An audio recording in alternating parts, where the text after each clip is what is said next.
Today we're going to make a habit tracker for Excel tutorial.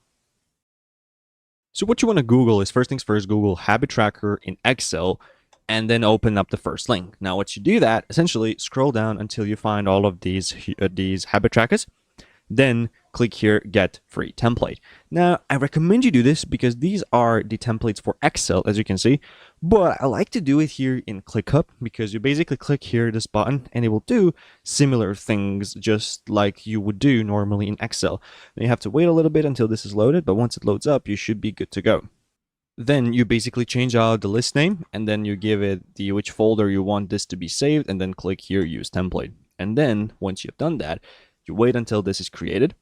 And once that's done, you will see that you now have a template which you found and you can use it. It's not good as you might like use Excel for, but this actually does the job. As you can see, we now have a list and we can now basically add a task and we can have all of these other tasks here.